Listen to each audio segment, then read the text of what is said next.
My name is Barbara, Barbara. My last name is Goad, Goad.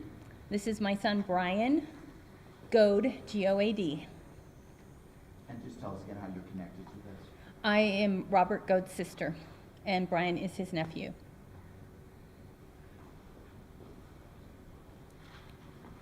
Is everyone ready? Can you tell us why you wanted to talk to us today? Well, the detective says that we need to get the word out to try to find out who would gun down an innocent person that was just going to work at 3:30, 4 o'clock in the morning. He works the same every day. He's the early shift. What does he do?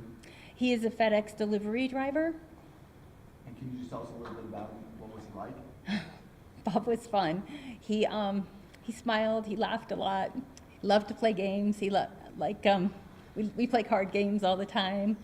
He loved to cook. He was really good at hospitality. He has dogs. He loves his dogs. He's married. He loved his spouse. Everyone liked him. I don't know, as calling and doing this, I haven't had to do this. I mean, everyone liked him. The people from FedEx came and said how much they liked him and how easy he was to work with.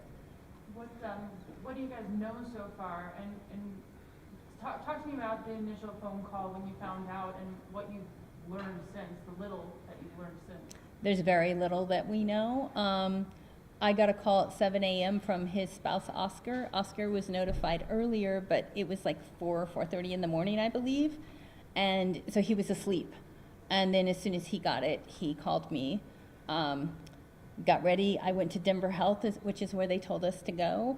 I know an autopsy has been done. I don't know a whole lot. I know he died from gunshot wounds. And that obviously comes out of nowhere for you. Tell me about... Comes out of nowhere, yes. I mean, I'm expecting another day, just a regular day to go to work. I'm getting ready to get up, do the things I do, and all of a sudden it's like your whole life changes. How are you doing? Right now I'm strong. When my family leaves, it's going to be pretty tough. What was your relationship like? What kind of brother was he? He was a good guy. We argued like any siblings, but he was a good guy. We were pretty close, especially the last couple times. He just got a brand new truck. He loved his truck. His other car was like 17 years old. Got a brand new Ford Maverick hybrid, and he was so proud. He didn't even have it 2 weeks. So he would call and talk to us about his truck, you know. I texted him. I said, hey, do you like driving your truck? And he's like, oh, I love my truck. He's got 2 little dogs. He loves his dogs, which we're taking care of now with him. Just lots of friends, lots of connections. Love to travel. They just got back from Mexico. So. You sort of answered this already, but you can't imagine anybody wanting to do this to you. No. He's not, he wasn't into drugs. I mean, there's nothing there. I mean, they've investigated. There's nothing there for someone to just randomly do this. This could happen to anyone. You can be driving down the street and they just come and take you out. I'm sure you guys have all seen the truck, the bullet holes. It's pretty devastating. This is a man that just gets up to go to work. That's it. I mean, he got up, he was driving to go to work. And everything you understand about this so far, and you're kind of saying this, does it seem to you like this may have been some kind of road rage incident? I guess. I honestly don't know. It seems over the top for road rage. I mean, who carries around a gun that they're just gonna put that many bullet holes in something? I couldn't tell you why. I'm not the detective, but. Is that the same route you said that he takes to work every day? Every day, as far as I know. I mean, like I said, I'm his sister, but Oscar he couldn't handle it today. It's been really, really tough on everyone. But that is, from what Oscar said, the route he takes every day. Is that near his house? Yes.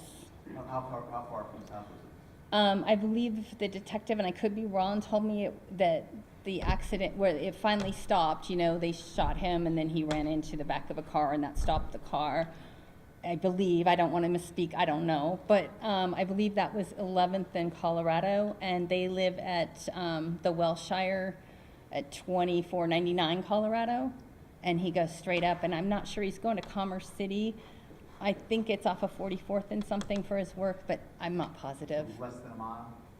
From his house Yeah. to where he was shot? No, I don't know. I don't know how far that is Okay. from where he's at to 11th. I don't know. I think it's more than a mile though. I've got to assume that you've never experienced anything like this before in your life, gun violence wise. To lose somebody to a crime is hard, but this way, I mean, it must take a lot to wrap your head around. Can you kind of talk to me about hearing the nature of what happened?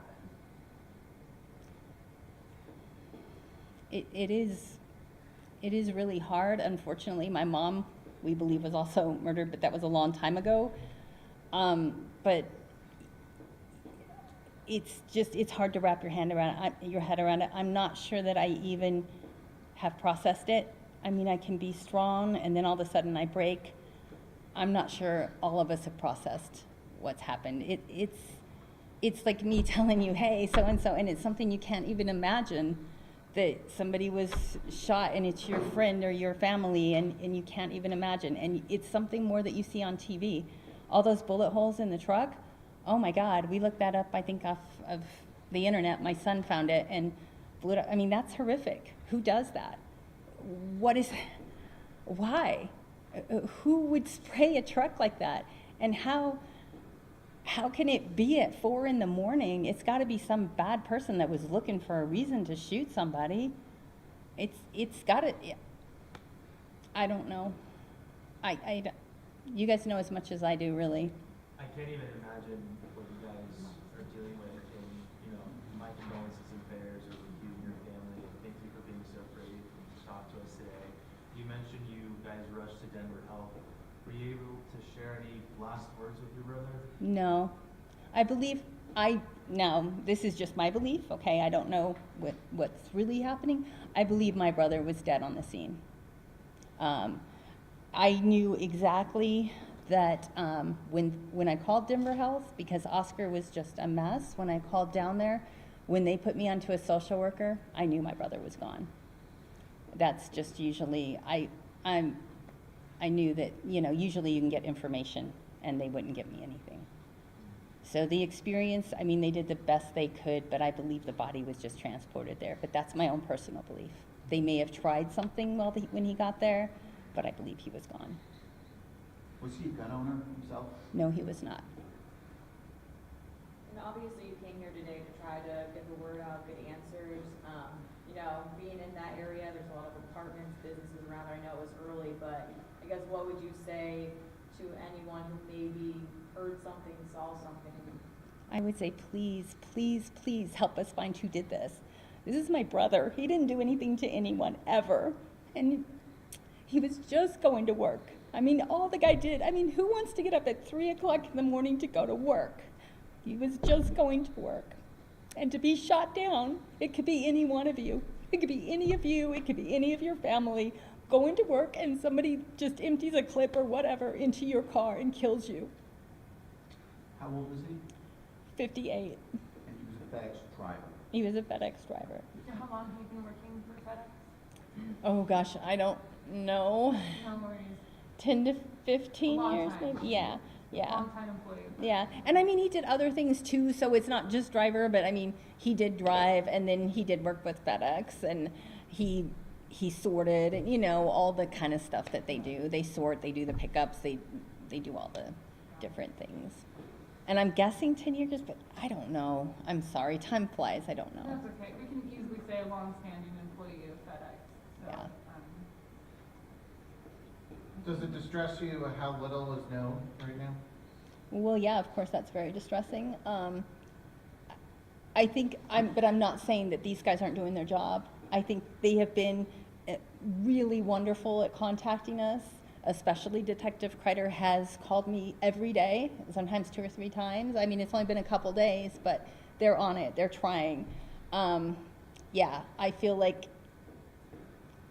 I don't know that we'll ever get closure, you know, but I hope, and if this helps, then that's what we'll do. I think no matter how someone dies, it's distressing, but to know that, and if Bob was chased and we don't know that he was, my brother was I don't want to say timid person, but he was not, he would be terrified. And that's what hurts me so much, to know that my brother was terrified. The last few minutes of his life, he was terrified. He would have never expected that. He's driving around in this brand new truck that he just got and so happy. And he's happily married and he's got all this stuff going, and you end your life terrified. Have you gotten a chance to speak to your sister-in-law and what she's going through right now?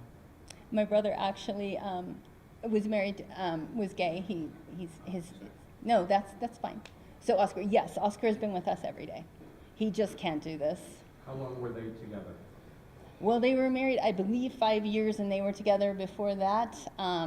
I believe, and I'm not positive, but I believe it's 5 years, and the anniversary is Sunday, and that's when we're going to be holding Bob's celebration of life. Was he born in Denver? Was he a Denverite or a Coloradan? Bob, he was born in Kimball, Nebraska. He lived in Denver? Yes, he lived in Denver. We've lived in Denver. He's lived in Denver since, oh my gosh, 1984, 85.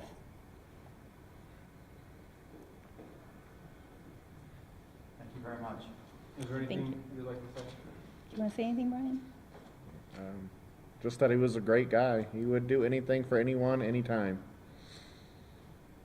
That's all I have to say. Thank you all for being here. And it's not easy, all these cameras, so thank you. Well, you guys were great. I mean, it was nice. Thank you. I've never done this before, so I hope it helps.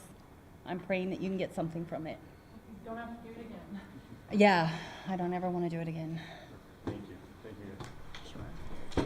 Hey, Brian, you're B-R-I-A-N.